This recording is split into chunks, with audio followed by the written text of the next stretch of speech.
അതെ അമ്മ. എന്താ മോളെ, എന്താ പറ്റിയത് മോളെ? എന്താടി?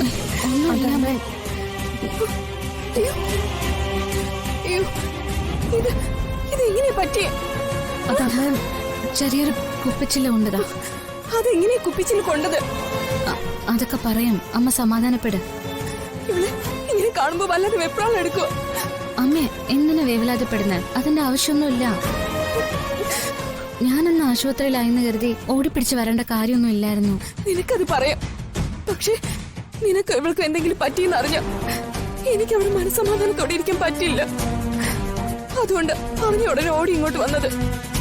നിനക്ക് ഞാൻ പറയുന്നതൊന്നും അനുസരിക്കാൻ മനസ്സില്ലെങ്കിലും എനിക്ക് നിന്നെ അങ്ങനെ ഉപേക്ഷിച്ച് കളയാൻ പറ്റില്ലല്ലോ. ഏതായാലും ഈ ഒരു സാഹചര്യത്തിൽ ഞാനതൊന്നും പറയുന്നില്ല. അതാ നല്ലത്. ഇതൊരു ഹോസ്പിറ്റലാമേ. മോളെ, നിനക്കിപ്പോ എങ്ങനെയുണ്ട്? വേറെ കുഴപ്പമൊന്നുമില്ലല്ലോ? ഒരു കുഴപ്പമില്ല അമ്മേ.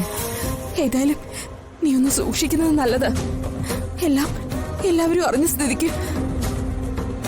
അമ്മ ഉദ്ദേശിച്ചത് എനിക്ക് മനസ്സിലായി. ആ പേടിയൊന്നും എനിക്കില്ല അമ്മേ.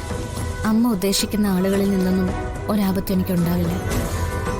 അല്ലെങ്കിലും നീ എല്ലാവരെയും കണ്ണു അടച്ചങ്ങ് വിശ്വസിക്കുമല്ലോ. അമ്മ, അമ്മയ്ക്ക് ഞങ്ങളെ വിശ്വസിക്കാം. ഞങ്ങളാരും അറിഞ്ഞുകൊണ്ട് ആർക്കും ഒരു ദ്രോഹവും ചെയ്യില്ല. സിദ്ധുവേട്ടനും അങ്ങനെയൊന്നും ചെയ്യില്ലാന്ന് തന്നെയാണ് ഞങ്ങളുടെ വിശ്വാസം. എന്തായാലും സിദ്ധുവേട്ടന്റെ പഴയ ഓർമ്മ തിരിച്ചു വരട്ടെ. അതുവരെ അമ്മ ഒന്ന് ക്ഷമിക്കണം.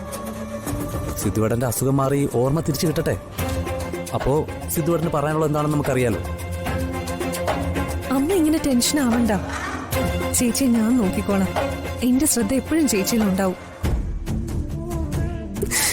മോളെ,